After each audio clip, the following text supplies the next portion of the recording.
sakau, kaip socialinė medija visų mūsų labai įnoringas viršininkas. Ir kuo tu greičiau suvoksi, kad tau jo reikia tavo gyvenime, jis bus tavo gyvenime ir tu turi per jį save skleisti, tol bus mažiau to vidinio turbūt pasipriešimo. Šiai dienai aš manau, kad šita situacija mane įstumė būtent į tai, kad aš žmonių visiškai nebebijau. Tai turbūt man didžiausias laimėjimas išlysti iš to tokio kevalo ir nebebijot pakelti galvos.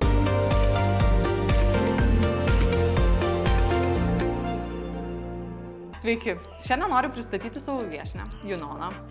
Daug kas tikriausiai žino Junoną, ar ne, bet Junona, kaip apibūdintum pati save? Sveiki, labai malonu, kad čia pakvietėt pašnekėti, paplepėti su jumis.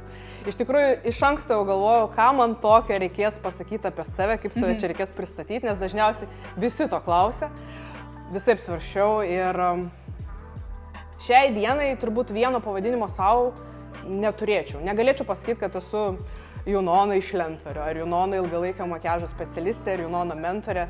Šiai dienai turbūt svarbiausia, kas man yra, kaip save pozicionuoti, tiesiog laisvas žmogus. Laisvas žmogus, kuris gali rinktis, kuo būti šiandien. Tai man asmeniškai tai šiai dienai yra kaip ir laimėjimas. Gerai, tai tada tavo veikla, kitaip paklausiu. Mano veikla 13 metų užsiimu ilgalaikiu makiažu, bet vėlgi ta veikla, pačioj pradžioje tai buvo tik ilgalaikis makiažas. Po to supratau, kad norint tapti gerų specialistų, neužtenka užsiimti tik amatu. Nori ar nenori, turi užsiimti ir verslu, turi išmokti gerai parduoti savo darbą, turi išmokti gerai nufotografuoti, turi išmokti komunikuoti su žmonėm, turi išmokti sukurti ryšį ir dieną iš dienos supranti, kad tu jau nebesi tik ilgalaikio makiažo specialistas. Ir šiai dienai sakau, kartais, kai manęs paklausia, kas tu esi, tai net nežinau, neturiu tokio vieno atsakymo pasakyti, kad kažkaip pasakyti ilgalaikio makiažo specialistą jau net nebetelpa. Tai gerai, tai kodėl tu darai tą, ką tu darai? Kokia prasmė tau yra, ar ne, tavo darbe?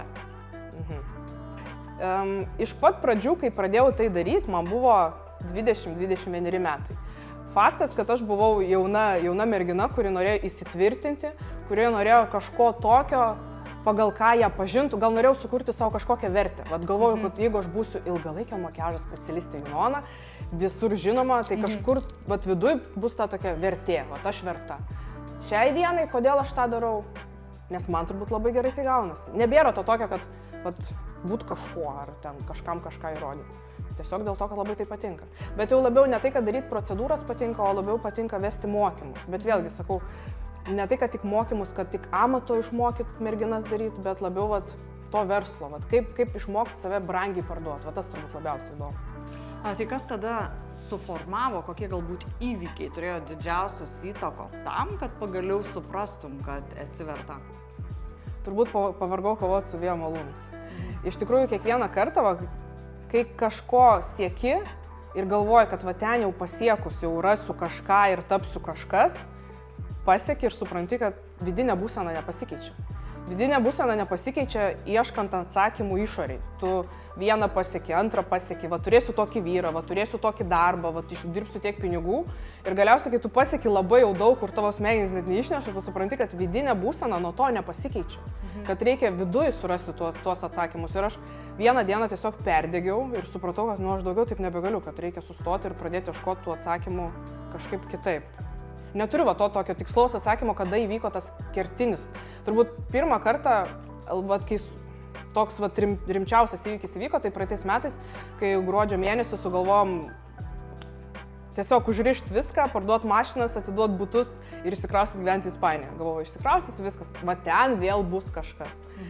Pagyvenom 4 mėnesius, grįžom atgal ir supratom, kad nėra ten kažkur kažko, viskas yra tik čia ir tu negali ten kažkur ieškoti tų atsakymų.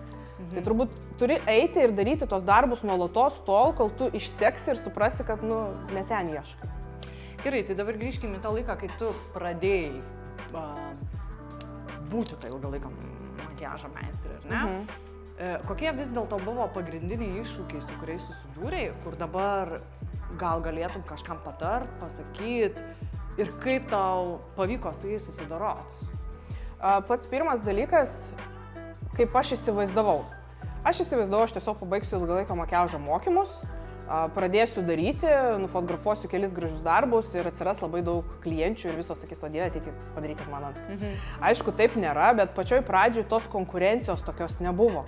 Šiai dienai ilgalaikį makiažą daro turbūt kas antram salone ir tikrai yra labai daug gerų specialistų ir su kuo aš dabar susiduriu, kadangi kiekvieną mėnesį paleidžiu minimum 7-8 specialistus dirbti. Taip. Ir labai dažnai matau, kad žmonės ateina su iliuzija, su įsivaizdavimu, kad užteks pabaigti mokymus ir aš eisiu ir darysiu. Jie nepagalvoja, kad tau reikės komunikuoti, bendrauti, kad bus labai daug artimo kontakto, kad reikės ir save pažinti, suprasti estetinius visus reikalus, kad save parduoti, pateikti. Ta prasme, aš manau, pirmas dalykas, su kuo susiduria žmogus, su realiu savęs įvertinimu.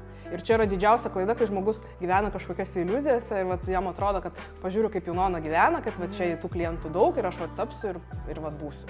Ir dėl to turbūt 70% žmonių šiai dienai nedaro ilgalaikio makiažo. Jie pabaigia mokymus, susiduria su ta realybė, pamato, kad tai yra sunku, o dar aš manau, kad 21 amžiaus bėda yra pabandyti 2 kartus ir pasakyti, ai, man neišeina.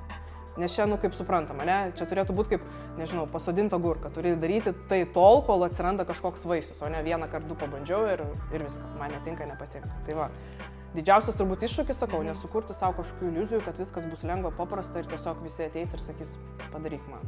Gerai, tai koks tada tavo požiūris į konkurenciją apskritai kaip tokia? Na, aš manau, kad tokio dalyko kaip konkurencija iš vis neegzistuoja. Kaip konkurencija, jinai yra. Mes visi varžomės dėl dėmesio, mes varžomės dėl savo net artimųjų dėmesio, dėl savo partnerio dėmesio, nes visur yra tų trikdžių kažkokių. Bet aš manau, kaip specialistas konkurencijos nėra, nes vis tiek bet kuriuo atveju tu spinduliuoji savo energetiką ir žmonės nori ateiti pas tave, ne? Nes aš turėjau tikrai ne vieną kartą studiją, saloną, kur turėjom daug meistrų ir iškart matai per duris ateina žmogus ir tu jau žinai tiksliai, pas kurį meistrą jis atėjo. Nes, aš manau, kad sakau, tokio dalyko kaip konkurencija nėra. Ir ne apie tai žmogus turėtų galvoti, o turėtų galvoti, kaip labiau save atskleisti ir parodyti, o ne kaip daugiau pritraukti klientų.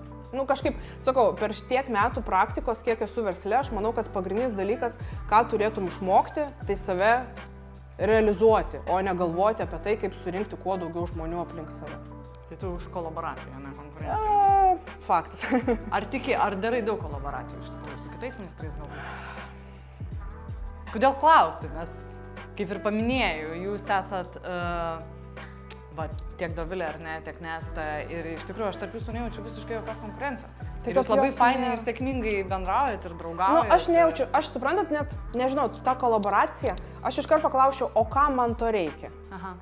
Aš nežinau, ką man to reikia. Man labai, aš realiai į visą šitą ilgalaikio makiažą, ta prasme, ne tik į ilgalaikio makiažą, į viską tai, ką aš darau, aš einu kaip, nežinau, kaip į smėlio dėžę, tiesiog pažaisti, pasilinksminti, kad man būtų fainas, smagu, aš sugalvoju savo įvairiausios veiklos ir tą tokį kolaboraciją, nebent man tikrai būtų smagu. Vat aš čia atėjau, man smagu, aš smagiai leidžiu laiką, bet kad gauti iš to naudos, nežinau, neturiu gal net atsakymą, ar man to reikėtų. Aš gal labai egoistiškai nuskambės, bet einu į pasaulį, tarytum pasaulis, esu aš ir pasaulis, viskas. Ir aš einu tiesiog jo mėgautis. O galvoti apie konkurentus, kolaboracijas, ten kažkokius dalykus kažkaip Gerai, tai tada kokie tavo didžiausi pasiekimai, kam galėtum pasidžiaugti? Kad aš šiandien esu gyva ir sveika. O versle? Vis tiek, nebijokim to žodžio, esi verslininkė, ar ne?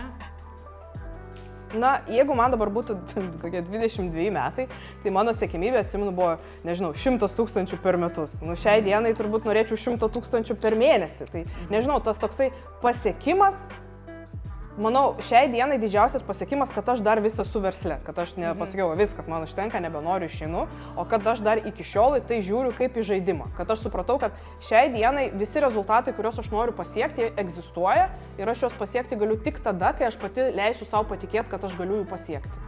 Tai tokio kaip koks didžiausias rezultatas, kokį aš esu pasiekus, šiai dienai turiu pasiūlymą skristi į Ameriką ir vesti mokymus didelėje akademijoje, kur savininkas yra NBA krepšininkas. Ar čia yra didelis pasiekimas?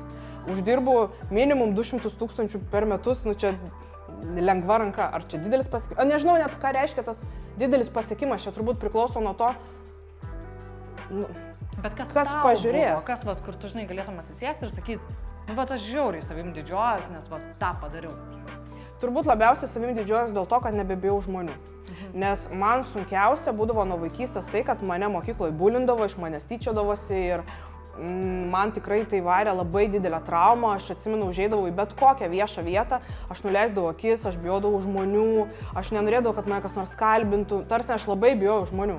Šiai dienai aš manau, kad šita situacija mane įstumė būtent į tai, kad aš žmonių visiškai nebebijau. Tai turbūt man didžiausias laimėjimas išlysti iš to tokio kevalo ir nebebijot pakelti galvos. Nu, vat, be tokio kaip versle pasiekimo.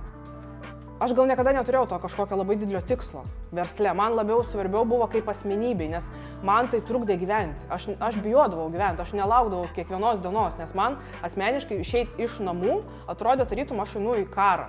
Kiekvieną dieną man tai keldavo begalinį stresą ir nerimą. Ir aš neturėjau kaip ir versle kažkokių noro pasiekti kažką, bet tiesiog norėjau sukurti save kaip asmenybę, kuri nebebijotų gyventi. Va tas man turbūt ir kaip to pavyko? Kaip galų gale, kokie įvykiai galbūt ar momentai gyvenime atsitiko, kad tu vis dėlto išėjai iš tos komforto zonos ir tu vis dėlto pradėjai nebijoti tų žmonių? Pirmas dalykas, ką galiu pasakyti, kad tikrai ilgą laiką aš, kaip sakant, visus pirštus į save, tai aš galvojau apie save, aš, kaip čia man išgyventi, aš čia tokia trapi, aš čia aukos pozicija, kaip čia man ką padaryti, bet kai gimė vaikas mano gyvenime, atsirado. Jis atėjo su tokiais pokštais, kad aš apie save tiesiog nebeturėjau laiko galvoti. Ir man atrodo, kad jis tiesiog išstūmė tą aukos poziciją ir aš suvokiau, kad man nereikia išgyventi, ta prasme, niekas nenori ateiti man pakenkti. Ir vaikas tiesiog man sukūrė tokį suvokimą, kad viskas, ką tu prisigalvoji, kad ten yra karas, yra ten karas. Jeigu nėra ten karo, nėra ten karo. Ir viskas. Ir nėra čia su kuo kovoti, tu kovoji pats su savimi. Bet sakau, ilgą laiką tiesiog mes, kadangi su vaiku ilgai guliom ligoniniai, metus laiko trūko operacijos, nežinojau ir išgyvensi. Nu, aš tiesiog praradau tą tokį, kad aš mamytė, ateik mane išgelbėk.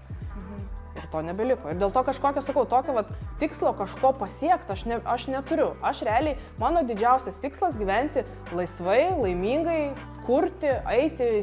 Aš manau, kad visi tokie rezultatai, pinigai, šlovė, nežinau, konkurentai, klientai, visa tai yra to, ką tu sukuri. Tai eiti to siekti, kažkaip man toks, siekiau labai ilgą laiką, siekiau pripažinimo, šlovės, kad apie mane šnekėtų, ėjau į laikraščius, dainavau grupėse, viską dariau, ką tik galėjau daryti, bet mane tai tiesiog išsekino. Sakau, čia toksai ieškojimas išoriai, ateikit pas mane, rinkitės mane. Ir kaip tą nustojau daryti ir dabar tiesiog for fun visiškai. Einu for fun, važiuoju ir viskas gaunasi puikiai ir uždirbu žymiai daugiau ir pasiekiu daugiau, net to nesiekdama. Esi tokia, matai, aš stebiu tave irgi jau kurį laiką, esi tokia įkvepianti, motyvuojanti, tačiau iš kur pati pasisemi to? Kas tave motyvuoja? Kas tave įkvepia? Ar yra kažkokios galbūt knygos, kas skaitai? Ar yra kažkokie mentoriai, pas kurios lankiaisi, ar ne? Ką klausai? Kur tu semiesi tos, žinai, energijos ir to įkvėpimo pati? Nežinau, iš kosmoso. Jeigu rimtai, aš pasakysiu nuoširdžiai. Aš visą laiką įsivaizdavau, kad aš esu nulis. Ta prasme, visos idėjos, kurios į mane ateina, yra nulis. Viskas tai, ką aš sugalvoju, yra nulis, neįdomu. Tarsi, kad aš nekuriu jokios pridėtinės vertės. Aš įsivaizdavau, kad viską galiu rasti knygose, kitose žmonėse. Man reikėjo vyro, kuris už mane būtų, ne? Man reikėjo draugų, kurie būtų kažkokie stipresni. Visko ieškojau išoriai. Ir vieną dieną, kai tiesiog pavargau, supratau, kad tai neatneša tos vidinės pilnatvės. Dabar tiesiog viskas, kas eina iš vidaus, eina grinai iš to kažkokio kosmoso. Aš kaip juokauju, jeigu aš atsibundu 5 ryte, aš negaliu užsičiaupti šnekėti. Atrodo, kad prisijungiu prie kažkokio srauto ir tiesiog ta informacija eina. Nėra tokio dalyko, kaip aš, pavyzdžiui, tokių dalykų kaip motyvacija, aš netikiu. Man atrodo, kad motyvacija tai toksai, tu prisijungi prie svetimo šaltinio, truputėlį tave uždega ir po to tu vėl užgesti. Vienintelis dalykas, kas tave stumia į priekį, suvokimas, kad yra noriu, ką aš dėl to galiu padaryti, tai reikia ir ką aš padarysiu. Viskas. Ir jeigu pas tave viduje yra to tokio, kaip aš sakau, suaugusio ir vaiko 50/50, nes mano nuomonė, kas mumise fantazuoja viduje, tai vidinis mūsų vaikas, jis prigalvoja visokių kosmosų, kas atsakingas už tai, kad tu eitum ir darytum kažką, tai vidinis suaugęs.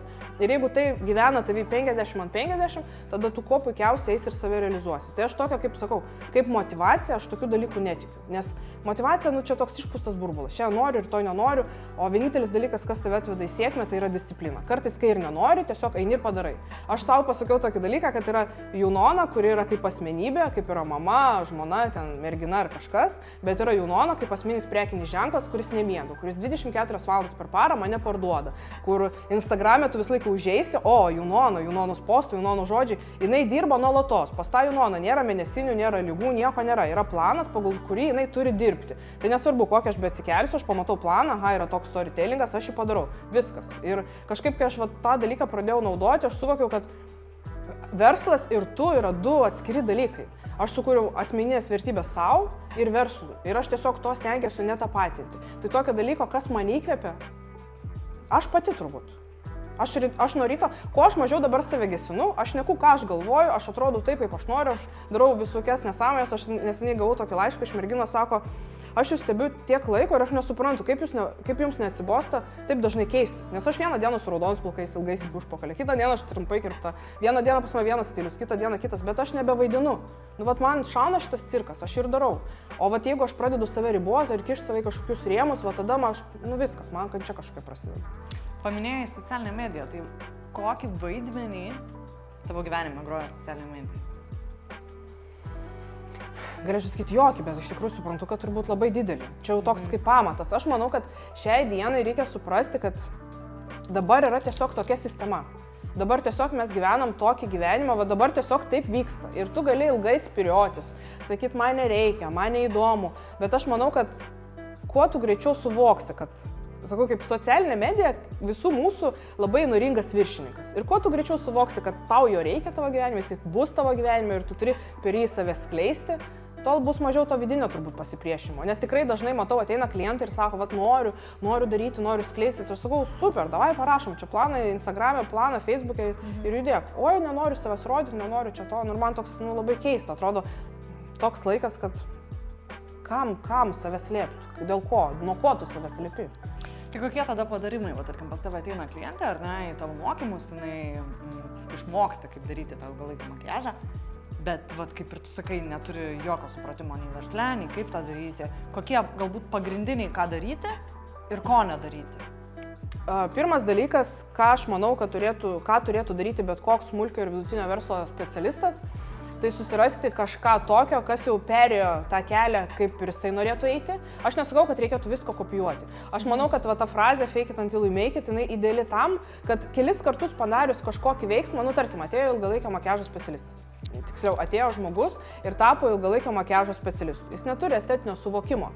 Kol jisai galvos čia, o gal man taip gražu, o gal man taip gražu, labai ilgai jam reikės eiti tą tokį, nežinau, suvokimą, kas yra estetiška, ne? Kas yra gražu ilgalaikiame makiaže. Tai geriausia, tu pasirinki specialistą, kurio identitetas tau patinka ir po truputėlį kopijuoji tol, kol tau automatiškai gaunasi tą daryti savaime.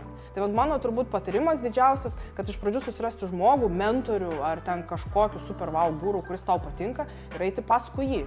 Kol tau iš vidaus savaime nesigauna, ne? Ir ko nedaryti, tai mano nuomonė, kad svarbiausias dalykas nekurti savo tuščių iliuzijų. Negalvoti, kad, nežinau, kad yra kažkur mamytė ar tėvelis, kuris ateis ir už tai čia viską padarys. Nes šiai dienai tiek, kiek tu nori pasiekti, gali pasiekti tik tiek, kiek tu pats įdėsi savo pastangų. Tai kaip parduoti ilgalaikį makiažą vis dėlto? Kaip parduoti? Dabar man ir protas, ir neprotas. Atrodo, ką turėčiau pasakyti, kaip iš tikrųjų yra ir kaip nėra. Gerai, tai pagalvosiu. Kaip parduoti ilgalaikį makiažą šiai dienai. Kas yra žiauriausia, kad ką aš suprantu, ne? Kaip parduoti bet ką. Parduoda tavo asmenybė. Parduoda tavo tas užsidegimas, ne? Šiai dienai suprantu, kad aš galėčiau parduoti absoliučiai viską. Aš būnant šalia žmogaus, jaučiu, ką jam tokio reikia pasakyti, kad jam užsidegtų akis ir sakytų, noriu, pardaviai. Ir aš suprantu, kad žmogus, kuris ateina į rinką, tiesiog, nežinau, Mamytė, kuri sėdi su vaikeliu ir niekada gyvenime nėjo savęs niekaip nerealizavo, jai parduoti, aš manau, kad bus labai sunku šiai dienai. Nes pažiūrėkit, kiek dabar mokymų visokių, ne? Kiek dabar mentorių, coacherių, visko, tiek daug, ta prasme, dabar rinka ant tiek yra perpildyta. Tai jeigu tu neturėsi informacijos, kaip tai daryti, aš manau, kad tau bus labai sunku. Ypatingai, jeigu dar turėtų tokių vidinių demonų. Ar čia pasakyti, ar čia nepasakyti. O kiek yra tokių, kurie bijo tos tokios, nežinau, bijo suklysti, bijo kažką netaisyklingai pasakyti, o gal aš čia nemoku šnekėti, o gal aš nemoku to, o gal nemoku to. Ir jie sėdi ir laukia, kada ateis ta diena, kai aš būsiu toks labai super wow idealus ir tik tada pradėsiu reikštis. Nu, aš manau, kad dar labai daug tokių vidinių dalykų yra. Ir šiaip verslas, kaip ir vaikas, tau parodo labai aiškiai, kokių vidinių problemų tu dar esi su savimi nesusitvarkęs. Nes atrodo labai paprasta. Pradedi kažką daryti, pasiimi komandą, nusifilmuoja, ne, gražiai atrodai, susikuri savo gražų asmeninio brendo DNR, susikuri gražų brandbooką, geras įvaizdis, dar pasiimi kokius gerus influencerius, kurie moka gerai parduoti, viskas, paprasta, easy. Bet pradedi dirbti ir pamatai, čia sumokėk, čia, nes daug kas dar galvoja, bet uždirbsiu labai daug pinigų, kaip faina. Gerai, aš paklausiu, o koks jausmas, kai tau jūs reikės visus išleisti? Arba koks jausmas, jeigu gausi, nežinau, 30 000 baudos? O koks jausmas, jeigu, nežinau, numirs tavo darbuotojas? Apie tokius dalykus žmonės nepagalvoja. Ir aš manau, kad šiai dienai sėkmingas yra tas, kuris gali susidurti su rizika. Ne tas, kuris tik prisigalvoja, kad o faina būtų, čia aš būsiu toks, apie mane visi šnekės, nežinau, apie mane visi rašys ir panašiai. Manau, susiduria. Manau, sėkmingas tik tas, kuris gali susidurti su tą riziką. Bet tu vis tiek savo moteris, kuris mentorinė, ar ne? Vis tiek, aš iš tavęs išgirdau, kad tu šiek tiek nori nuleisti ant žemės, kad suprastų, kad tu vis dėlto susidursi su tais sunkumais, ar ne? Ir nebus viskas tik gėlytės ir drugeliai versle. Tai, ką aš pati ir pastebėjau, aš gal net pasidariau biškį kažkiek gruboką, nes anksčiau aš buvau tokia labiau, norėjau labai užglaistyti, užglaistyti tos visus kampus, kad jisai, kaip tas mano klientas, kaip mažas vaikas, nesusitrenktų, nesusimuštų. Ir aš supratau, kas įvyksta po to. Jis išeina per mano duris ir jam ten labai sunku. Ir šiai dienai aš stengiuosi, kai jau ateina pas mane, aš gal kaip tas blogas policininkas, pasakau, kad, atsimerk, nes tikrai taip nėra, kaip tu ten savo esi prifantazavęs. Fantazijos yra gerai tam, kad tu turėtum varikliuką eiti ir daryti, ne? Tarkim, aš ten turiu fantaziją, nežinau, noriu vilos ant jūros, vandenino kranto, ne? Ir mane tas įkvepia eiti, daryti, kažko siekti. Tai fantazijos yra gerai tam, kad turėti variklį kažko siekti. Bet gyventi fantazijose, ką irgi dažnai pastebiu, kad verslą sunku sukurti tiems, kurie nepripažįsta realybės, kurie nepasidaro analizės, kurie nepasižiūri, kas dabar vyksta rinkoje, kurie tiesiog galvoja, kad aš ateinu ir visi pas mane ateis. Aišku, taip, yra tokių, kuriems gal sekasi, kuriems taip gaunasi, bet aš manau, kad, aš šiai dienai daryčiau turbūt viską kardinaliai kitaip, negu dariau anksčiau. Nes aš kai atėjau į verslą, pas mane buvo toksai, nežinau, kiek uždirbu, nežinau, kiek išleidžiu, žinau, kad piniginė yra pinigų, bet aš nežinau nieko. Ir aš atsimenu pirmą kartą, kai paėmiau verslo konsultaciją pas Povilą Petrauską, jisai man, kai pradėjo visko klausinėti, aš sėdžiu, žiūriu ir galvoju, ir šito nežinau. Sako, koks tavo rinkodaros planas? Sakau, nežinau. Koks tavo finansinis planas? Sakau, nežinau. O kaip tu tą darai? Sakau, net neįsivaizduoju, aš net nežinau, net šitų žodžių nežinau. Ir aš suprantu, kad kadangi aš tai pradėjau daryti seniai, tą ilgalaikį makiažą, jo beveik nebuvo. Mes buvome vieni pirmųjų, prieš 13 metų Lietuvoje, mes buvome vieni pirmųjų, kuri tai atnešėm. Plius dar padarėm tai, kad neatrodytų kaip tatuiruotė, kad neatrodytų vulgariai. Padarėm tokius lengvus, natūralius variantus, kas tikrai buvo labai didelis bumas. 2017 metais pas mane buvo metai į priekį užrašymai.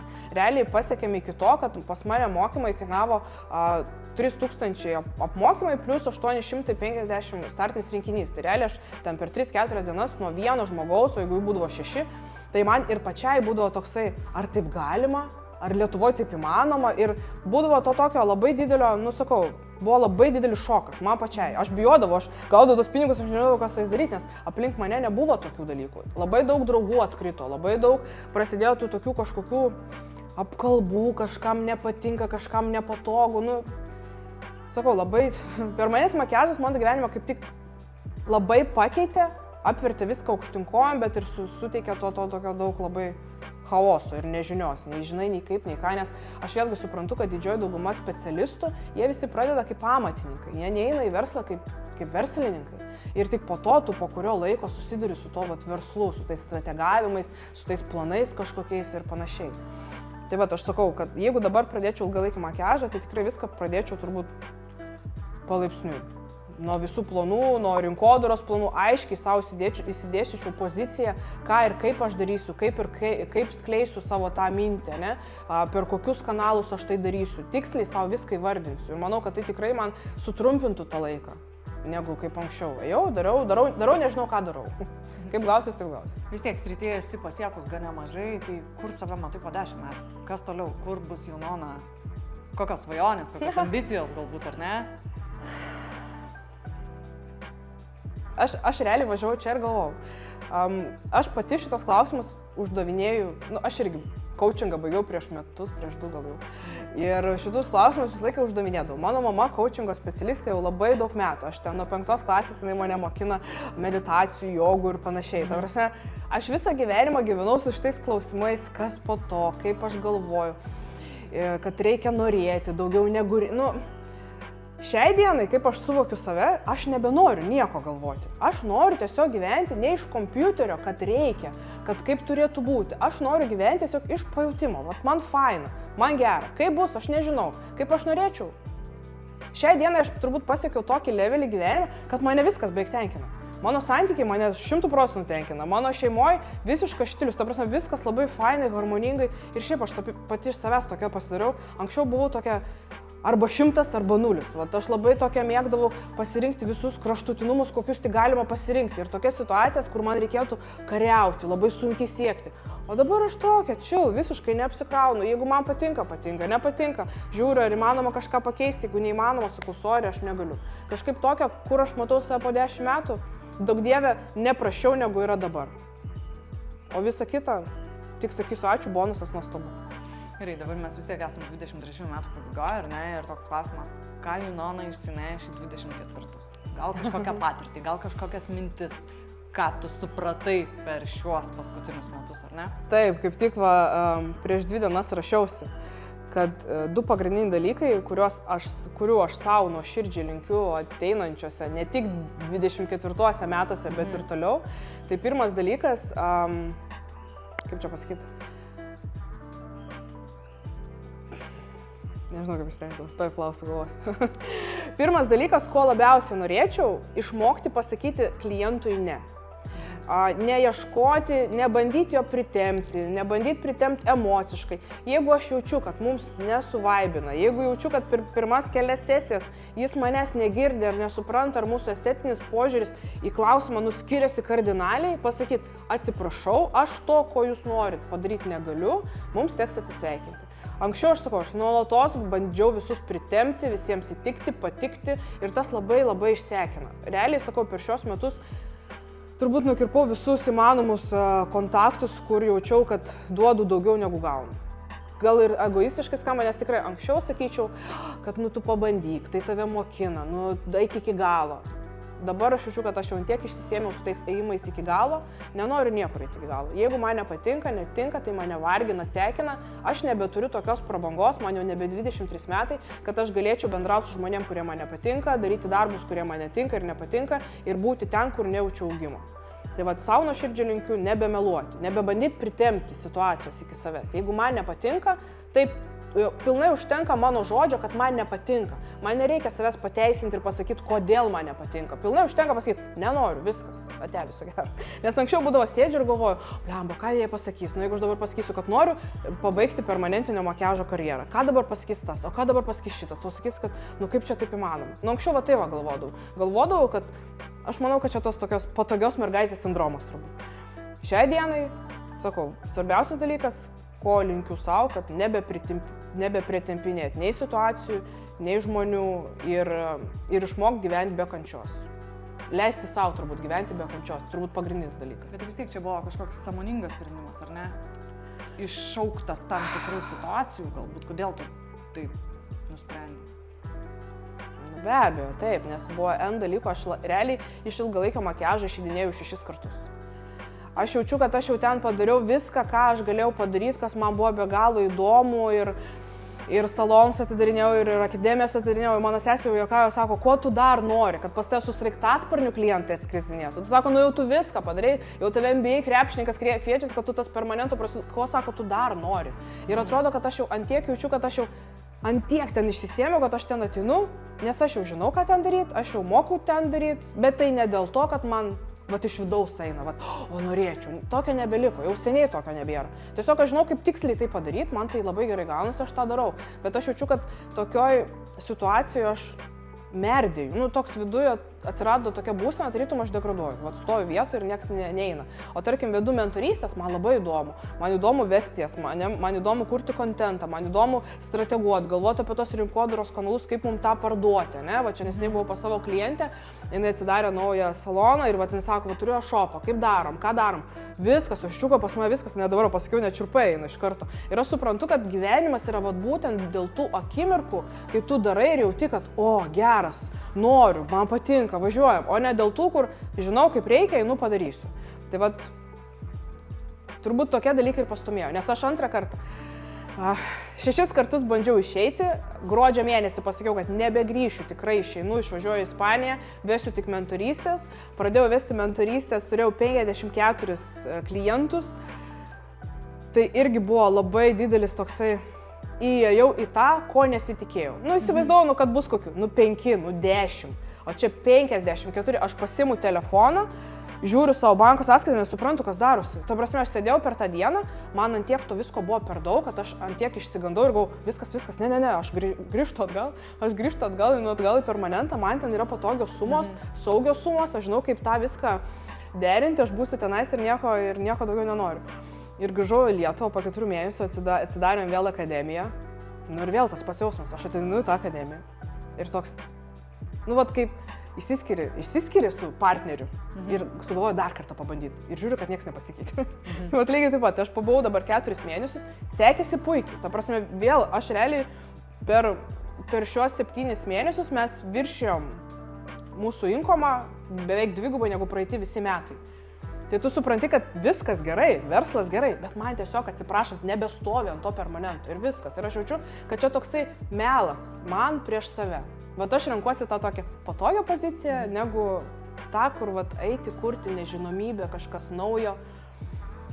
Tai turbūt tai ir pastumėjo. Plius aš pastebėjau, kad kuo labiau aš dabar save mažinu ir sakau, ne, Junona, ten neeinam, ten nebūna, pas mane atsirado dilgėlinė.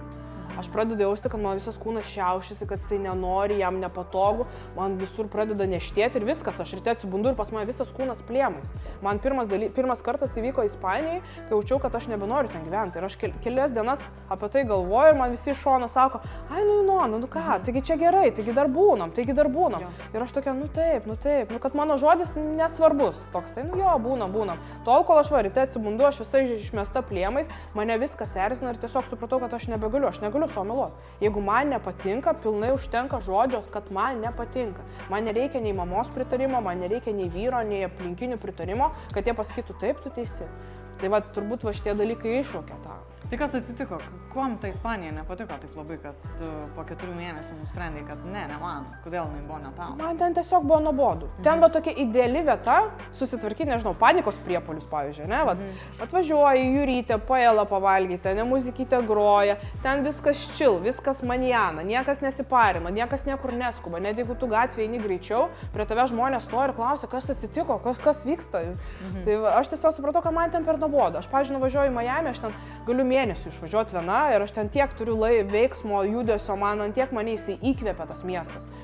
Bet tarkim, Ispanija, man ten tiesiog per nuobodu. Aš manau, kad Ispanijoje galėčiau gyventi, nežinau, 70. Arba dabar, jeigu šautų į galvą, tiesiog savaitę pabūt, pačilint, paskaityti knygą, tada taip. Bet gyventi, ne mano visiškai. Visiškai ne mano regionas, man visiškai netinka, sakau. Nei žmonės, nei aplinka, man ten pavalgyti skaniai, pasilinksmint jo, bet gyventi nepatiko man. Tai tu grįžai į Lietuvą iš Ispanijos, ar ne, ir nėra įstačia galva į mentorystę? Į mentorystę ir permanentą, ir į vieną, ir į kitą, viską vienu metu, nes kaip ir mentorystė gazdina, bet labai įdomu, permanentas saugu. Tai aš galvoju, viena koja būsiu ten, kur saugu, kita koja po biškį eisiu link ten, kas patinka. Dėl to pabaigiau komunikaciją, pabaigiau smulkio ir vidutinio verslo plėtrą, ne? Pabaigiau asmeninio prekinio ženklo brandingą, dabar įstojau mokintis į digital marketingą, dar pradėjau mokytis irgi asmeninio prekinio ženklo DNR sukūrimo įvaizdžio pilno nuo pagrindo. Tarsi tas, kas man tikrai realiai patinka. Bet aišku, viduje tas toksai, aš pripratau, skaitykit, aš nuo 20 metų, ne, nuo tokios visiškos mergaitės, galima sakyti, man dabar šią dieną 34, aš pripratus gyventi tokį gyvenimą, kaip pas mane yra stabili suma banko sąskaitoje. Ir dabar man reikia išeiti į tą kažką, ko aš nežinau, ko nesuprantu, ar bus ar nebus, tai aišku, viduje tas toksai, ką aš čia prisigalvoju, sėdi patogiai, viskas yra. Tai va aš tiesiog suprantu, kad man reikia žengti šitą žingsnį, nes arba aš pati žengsiu, arba mane išstums kas nors. Visatėlė, kaip visada. Nu tai ačiū tada tau labai, Junona, už pokalbį, iš tikrųjų labai malonu buvo susipažinti, tave pakalbinti, nes sakau, tikrai tave seku, žiūriu ir įdomu, ir tavo periodas, kai tu Ispanijoje buvai, žiūrėjau. Tikiuosi, keliai dar suves kada nors. Super, buvo labai malonu.